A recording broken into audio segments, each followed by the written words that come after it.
There are very few lunchtime trips to the mailbox with Ziggy that pay off as big as the days when seed orders arrive.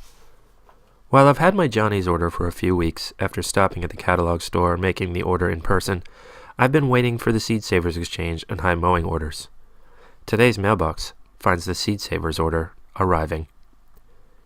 When seed orders arrive, I always try to go through the packets and make sure what the company sent matches what their shipping slip indicates they sent.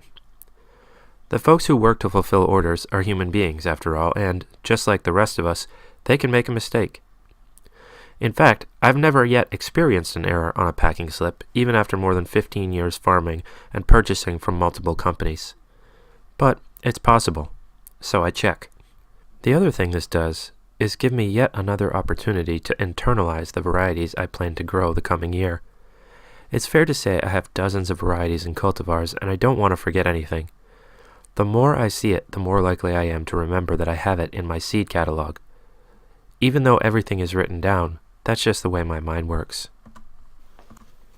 The next thing I do is cross-reference the seed packets that were sent with the order I made, and my planting list, to make sure I ordered everything correctly, or make note of any back orders and when they're scheduled to arrive. This, again, is one more pass through the list of varieties, which makes another important stamp on my memory.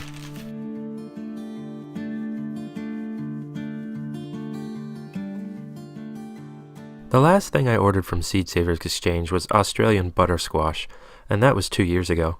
So I forgot that they always, or at least always have with my order, include a free seed packet of some variety I didn't order. Other seed companies do that too. Baker Creek Heirloom Seeds, for instance, which is a great seed company with an eye-popping catalog, does the same thing. Sometimes that's a little frustrating because it ends up being a variety or cultivar that won't grow in my climate, and that seems wasteful because I'm just going to throw it away. No matter what, there's a little bit of frustration because I've planned my gardens out to the last square foot.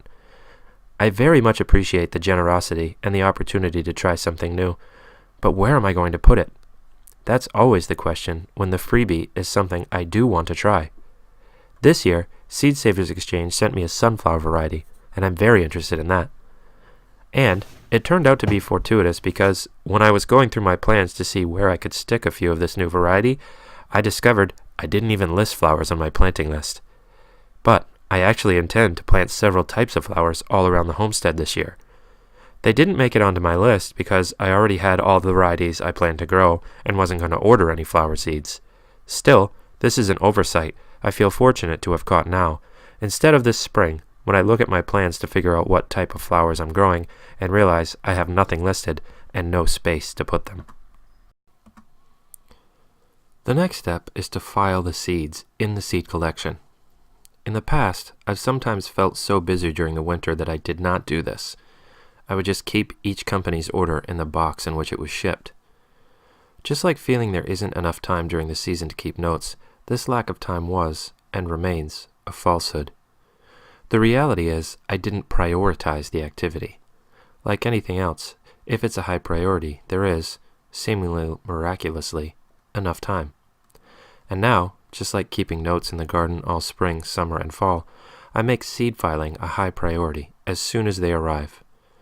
Granted, sometimes that's not possible, but I've set myself a rule to file seed packets within a week of their arrival. Not having your seed packets appropriately and correctly filed is a bit of a nightmare when it comes time to plant, and I recommend you come up with a single filing system. I use alphabetical order, first by cultivar and then variety within each of those categories.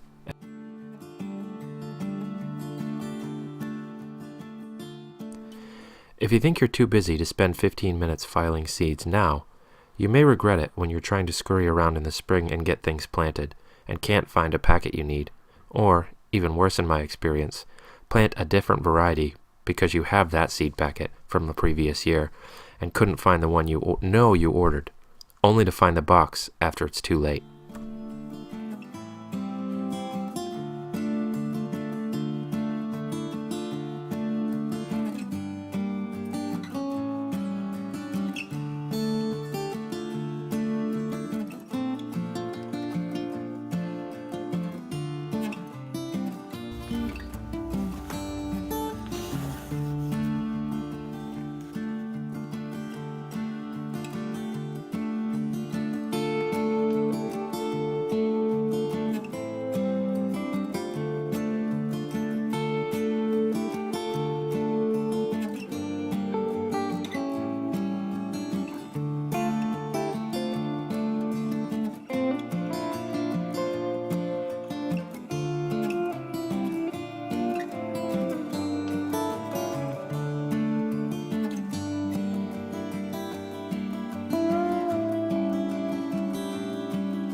Finally, I can take the last step, which is more of a safety measure than anything.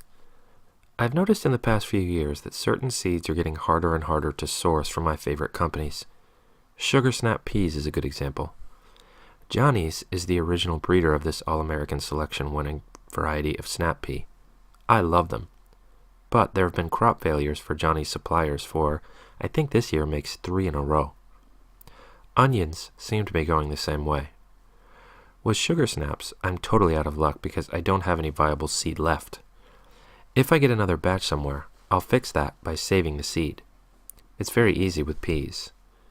With onions, though, I generally get more than I need each year, which is its own irritation I and many farmers I know have with onion seed.